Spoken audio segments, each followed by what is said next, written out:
finale of an American air operation. One small campaign in the greatest aerial offensive of this war. In a sense, it is more than the story of a military operation. These planes, high in the skies over Germany, were a symbol of the unshakable unity of the Allies in their determination to fight together until victory and peace had been achieved.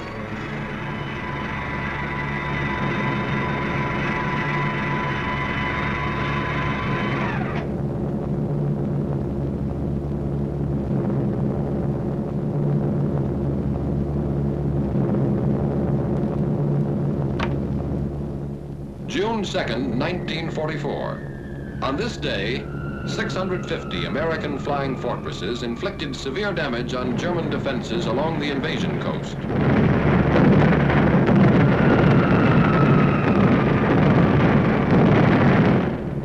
Farther north, 300 American liberators bombed military installations in German-occupied northwestern Europe.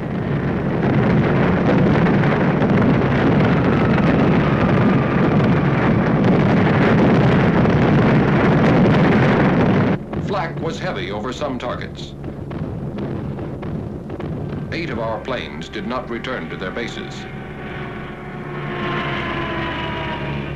On this same day, June 2nd, 1944, a task force of 150 flying fortresses, escorted by 70 fighter planes, attacked railroad and marshalling yards at Debrecen, Hungary. None of these planes returned to their bases on this day. June 21st, 1944, 300 liberators bombed the Focke-Wulf 190 engine factory at Bosdorf, Germany.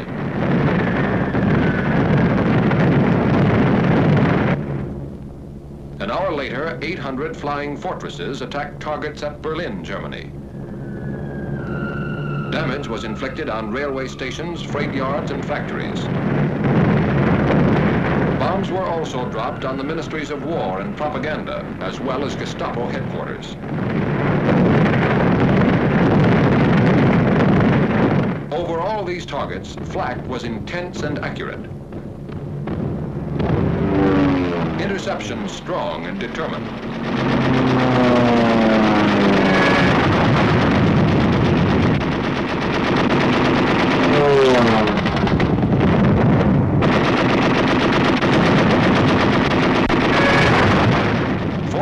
German planes were shot down.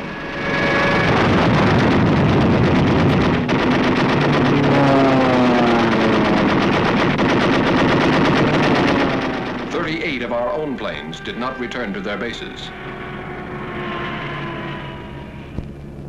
And on this same day, at about the same time, 155 flying fortresses, escorted by fighters, bombed synthetic oil plants and refineries at Ruhland, 70 miles east of Leipzig, Germany.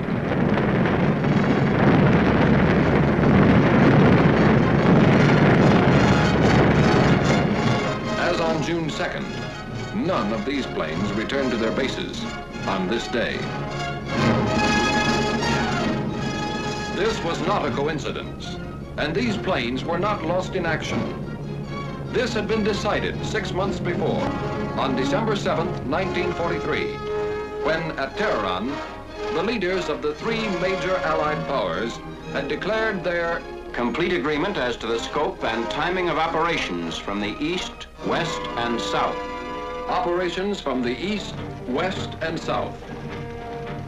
Operations on land, on sea, and in the air.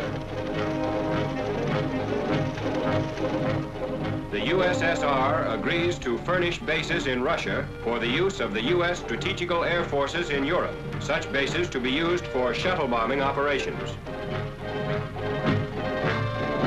Operation Titanic. Shuttle bombing. With American air bases in Russia, our bombers based in England and Italy could attack objectives in Central Europe, the Balkans, or Eastern Germany, land in Russia, refuel, reload, and bomb additional enemy targets on their return trips to their home bases. Operation Titanic. A triangular superhighway in the sky. With shuttle bombing, flying distances from England to some extreme points in eastern Germany and Poland, and from Italy to some points in German-occupied Hungary and the Balkans, would be reduced by a third. Reduced flying distance means reduced danger.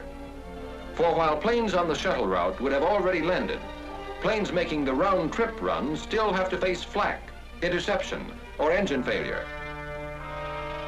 With shuttle bombing, strategic targets of importance to the Red Army could be bombed by American planes operating from Russian bases. With shuttle bombing, Germany and the Luftwaffe could never be quite sure where the next Allied air blow was coming from, or going to. With shuttle bombing, the coalition land war, crushing the Wehrmacht on 3 fronts, would take wings to become coalition air war, and there would be no target in Germany or German-occupied Europe American planes could not seek, find, and destroy. These were the strategic purposes of Operation Titanic. The task of achieving these purposes was assigned to Lieutenant General Carl A. Spaatz, Commanding General of the United States Strategic Air Forces in Europe, and became the responsibility of Major General Frederick L. Anderson, Deputy Commanding General for Operations. In 4 months, the new bases were to be selected, constructed, supplied, staffed, and ready for use.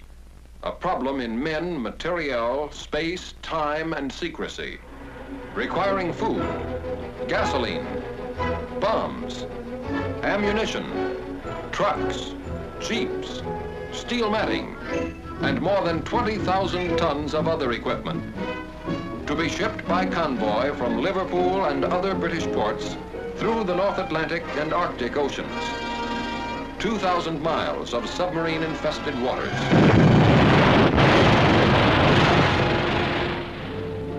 Then from Murmansk, the Soviets' Arctic ice-free port, by rail. An additional 2,000 miles. Radio equipment to be flown by ATC from the United States to Russia. A distance of 5,000 miles. Oil and more gasoline by tank car from Iran and British surplus stocks in the Middle East, 3,000 miles. A task force of expert ground crews transported from the United Kingdom to Cairo through the South Atlantic and the Mediterranean.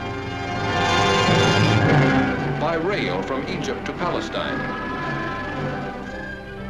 By motor convoy through the Holy Land and Iraq. Then up and over the snow-covered mountains of northern Persia to the southernmost end of the Russian Trans-Caucasian Railroad at Tabriz.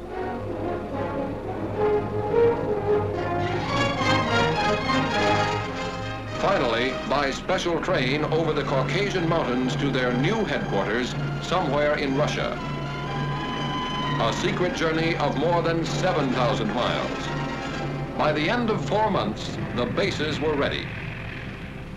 And Ambassador Averill W. Harriman and Major General John R. Dean, head of the United States military mission at Moscow, landed on the first American air base on Russian soil. Now, with preparation and organization completed, the task of transforming theory into reality was assigned to the 8th American Air Force, based somewhere in England, and the 15th Air Force, based somewhere in Italy. Early in the morning of June 2nd, crews of bomber and fighter commands of the 15th Air Force were assembled to be briefed for a special mission. A special mission for pilots, navigators, bombardiers, and gunners. And finally, a special word of farewell from Major General Twining, Commanding General of the 15th Air Force. I do not have to impress you with the importance of this mission to the Russian bases. I'm sure you are fully aware of this important event. I would like to mention one thing about which you must be very particular. That is your conduct while at these Russian bases. Be soldierly and neat at all times. The Russian is a fine soldier who appreciates results and one who does not understand big talk. Wish you the best of luck. Goodbye.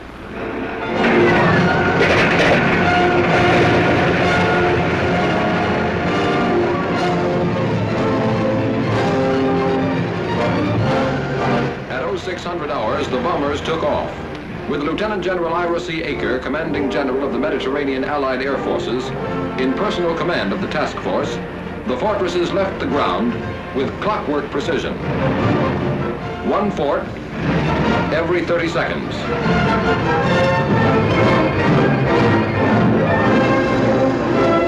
At 0630 hours, their fighter escort followed them into the air.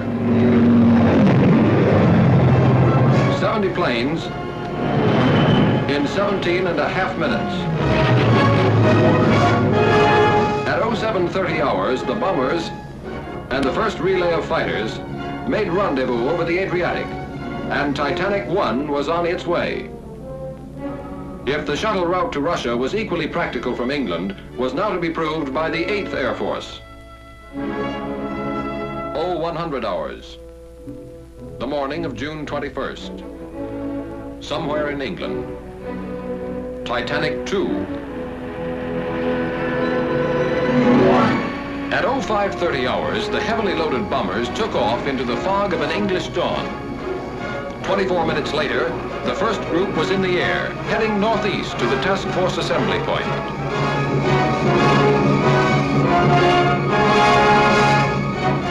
At 0800 hours, 2 by 2, the last relay of fighters left the ground.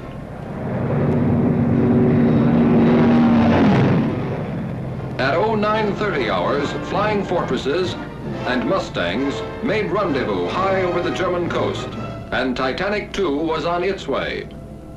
At 1200 hours, it dropped its bombs on the Ruland oil fields and continued to its new bases somewhere in Russia.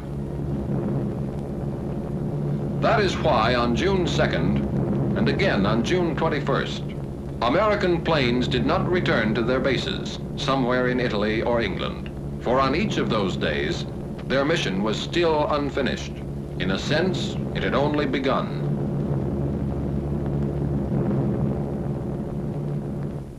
$1,500 hours.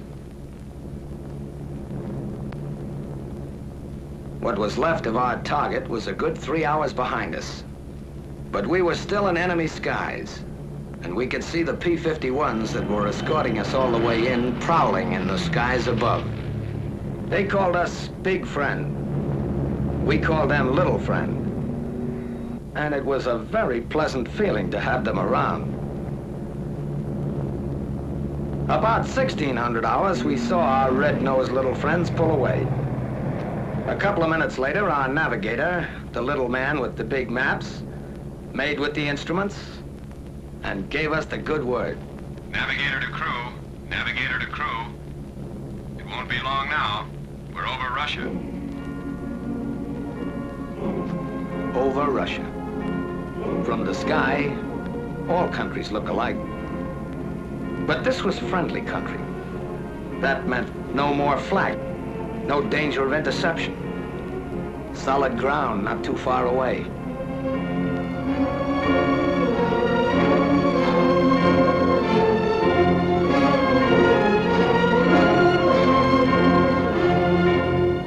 It meant a new country, a new people. Allies we'd heard about, read about, but never seen.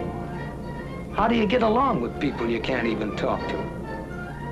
Would we like them? Would they like us?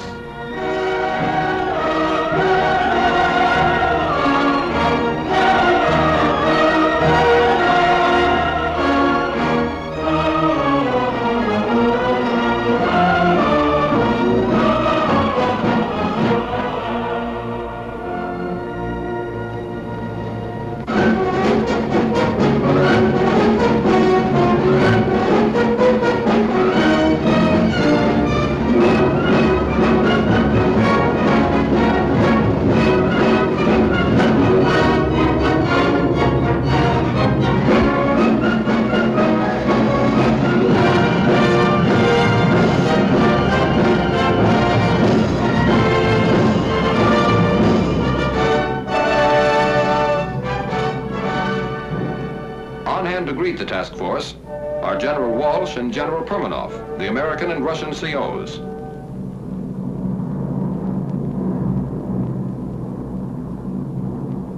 Coming in, Base X looked like any other American airfield. neat rows of GI tents. Runways dotted with B-17s. Ground crews at the edge of the field, their faces to the sky. One difference, though, the ruins all around the base. A silent reminder that enemy boots had marched in two directions here quite recently.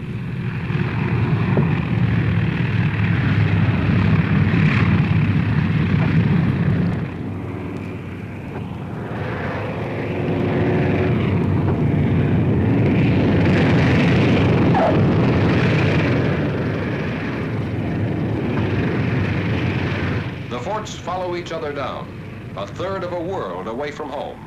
Wheels made in Akron touch steel matting made in Pittsburgh on an American landing field in Russia.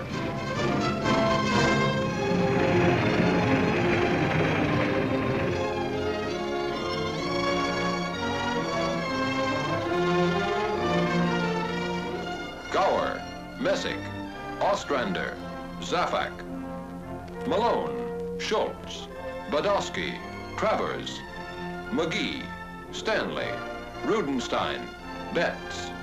1,000 tourists from 48 states on a short visit between two jobs. Tense moment in international relations. Ivan Ivanovich meets fearless Fosdick. A handshake says, "Hello, very glad to see you," in any language. And General Permanov makes it official. Я приветствую вас. I welcome you as fighting allies. Together we'll fight to victory. I wish you the best of luck in combat and a safe return home. After that, there was another important ceremony. Short snorter bills. If we didn't get those signed, the flight would have been illegal. Whenever flyers meet, they talk shop, even when they can't understand each other. That's when sign language came in handy. And it seemed to work at that. Some Russian whacks, officers, and enlisted women were on the welcoming committee, too. It would have been nice to sort of pursue the subject further, but there was work to be done. Interrogation, the reports and odds and ends of information that lay the groundwork for future operations. Interrogation is held in the open by courtesy of retreating German troops. Did you meet any fighter opposition? Yes. All right. How many fighters did you see? I said about 15. About 15? Yeah, good. With interrogation over, the men head for the tents, which will be their home as long as they remain in Russia. The first half of the mission is ended. The second half has already begun. Without the loss of an hour, the mixed ground crews of American and Russian mechanics take over the big bombers. Inspecting damages. Checking engines. Repairing equipment. Getting the fortresses ready for another trip.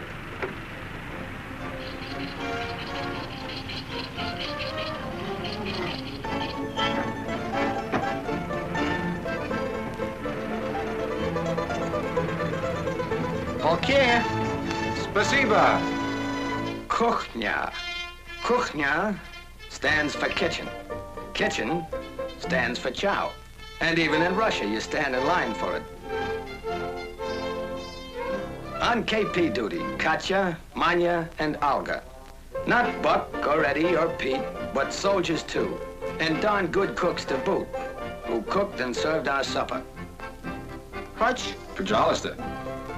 K-ration, with a Russian accent. And spam a la Stroganoff. The coffee was hot. That's about all you could say for it.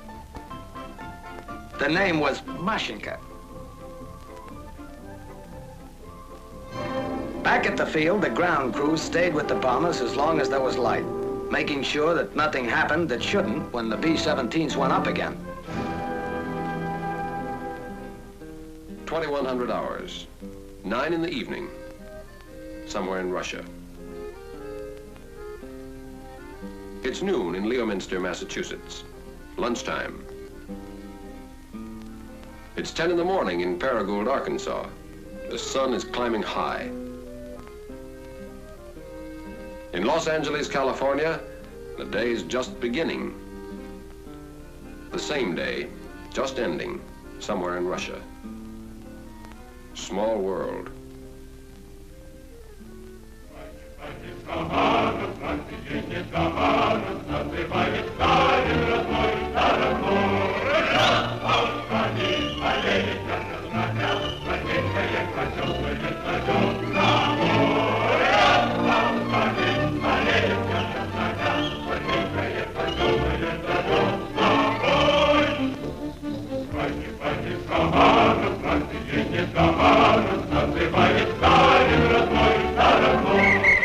Another day, just beginning, somewhere in Russia.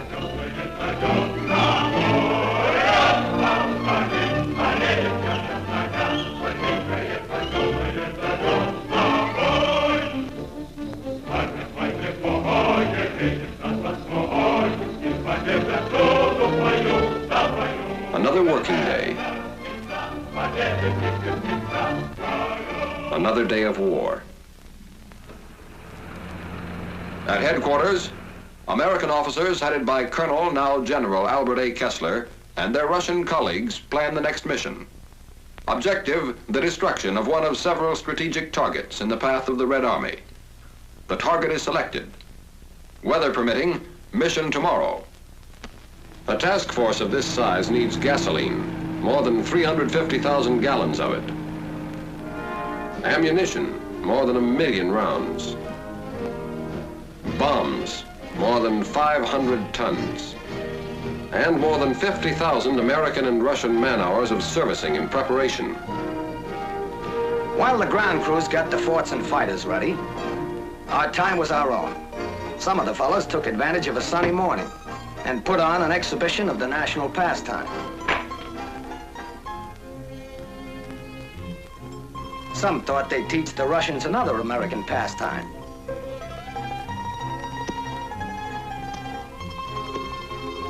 And learned that others had taught too well before them. Some tried to bridge the distance home, to let the folks know their wandering boy was somewhere in Russia last night.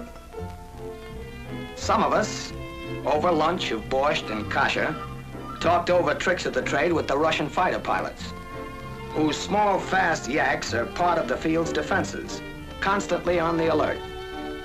Some tried to preserve the more exotic aspects of Base X, like the American nurses that are stationed there, perfectly at home abroad. Some discussed with the Russians current events, literature, yeah, sports. Like that? Yeah. And art. Это хорошо, это дело другое. Some moseyed over to a nearby pasture and found out that milking a cow in Russia is no different than it is in Iowa.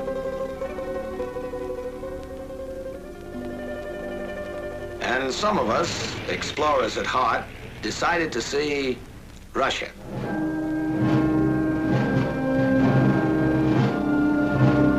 The town near the base is a market center for the adjacent farming district, and a fair was held each year along its main street.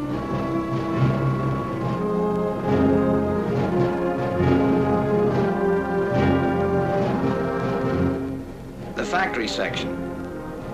Principal industry, the manufacture of leather goods. The Ukrainian Museum, well known for its collection of historical treasures and valuable objects of art. The grave of the famous Ukrainian writer, Korolenko, and his home. The population of the town, 130,000 at the last census, has varied in recent years, and there has been a certain decline in the number of children of school age. Those who have remained, or who have returned from the interior, have recently developed a fondness for an American import known as chvachka. Translation, gum. On the way back to the base, a few miles from the town, there's a monument to a Russian victory over an invading army 200 years ago. Das ist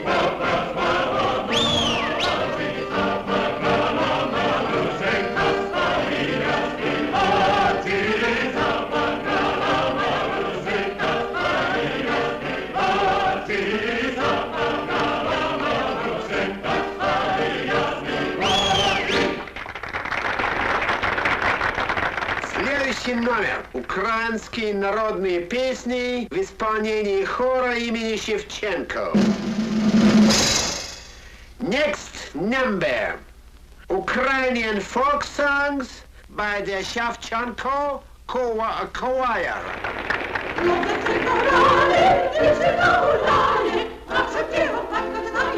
The language and the music are strange, but it isn't necessary to understand the language to understand some of the people here.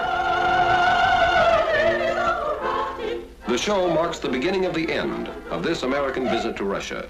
Most of the men are already looking back, remembering.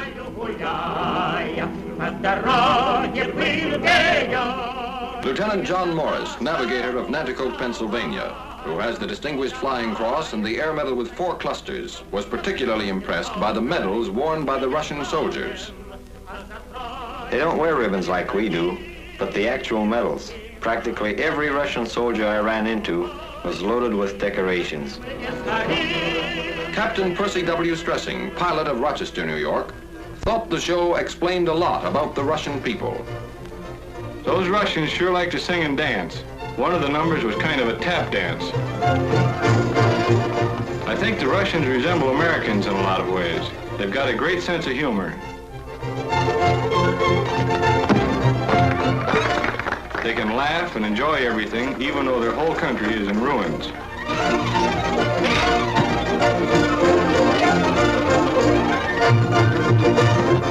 Major Samuel Davis, command pilot of Boston, Massachusetts. It was good to relax and listen to music and laugh, but you could never forget there was a war on here. Most everybody was in uniform, men, women, even children. I saw a lot of kids who'd been through plenty of action. Some of them who had medals to prove it couldn't have been more than 10 or 12 years old. One of the other fellows told me he ran into one kid who'd been a sniper with the guerrillas and had 21 notches on his rifle butt. A sniper with the guerrillas at his age. Technical Sergeant Louis Zerlnick, engineer gunner of Brooklyn, New York, spent a lot of time with the Russian ground crews. Some of the men in the show, and quite a few around the base too, had been wounded as much as 3 or 4 times. They were working on the base for a rest before going back into combat. Those Russians sure have funny ideas about resting. Staff Sergeant John E. Gagan, tail gunner of Paterson, New Jersey. The show was pretty good. As far as I could see, everybody liked it, including General Aker. He was sitting in the first row with General Permanov or something like that, the Russian base commander.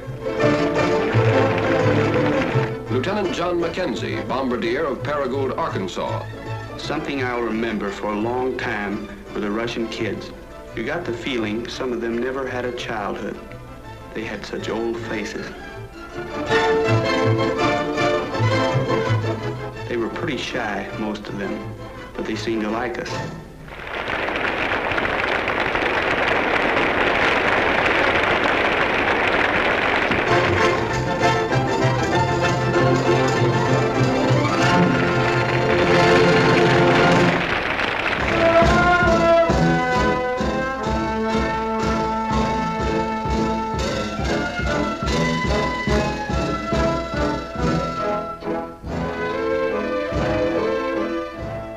Sergeant Clinton Miller, engineer gunner of Montvale, New Jersey.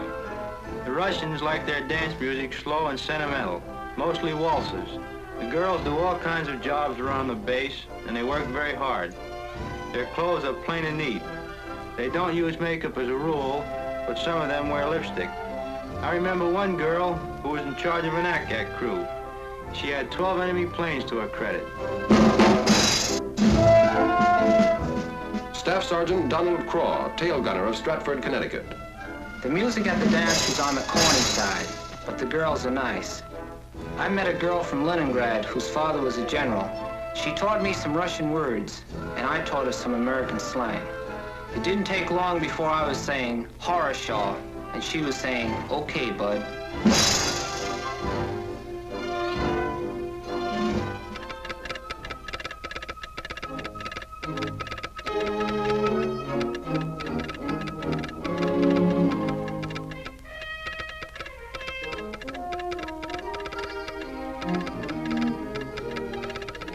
Weather? Okay. Take off, 0900 hours. Taxi out, 0845.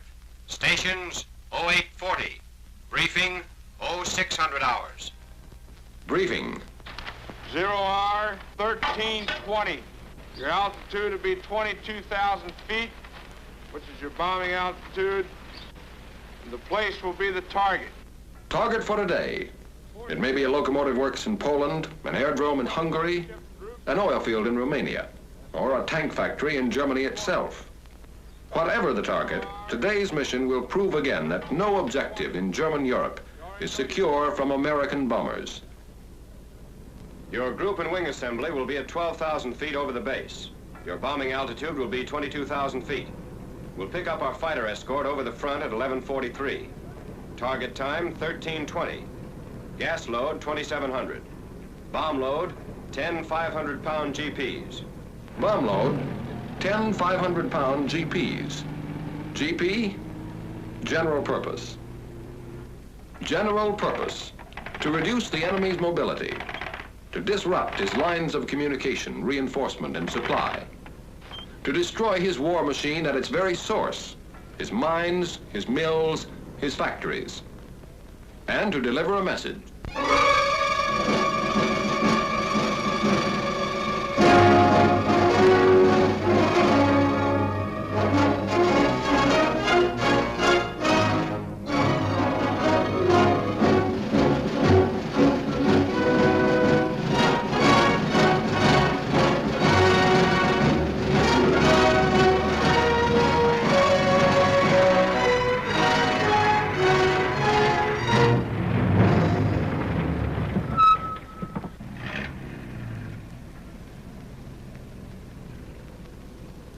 До свидания и счастливый путь. That means good luck. We'll be seeing you.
During the summer of 1944, 3,800 American planes made the shuttle run to and from Russia over this aerial highway.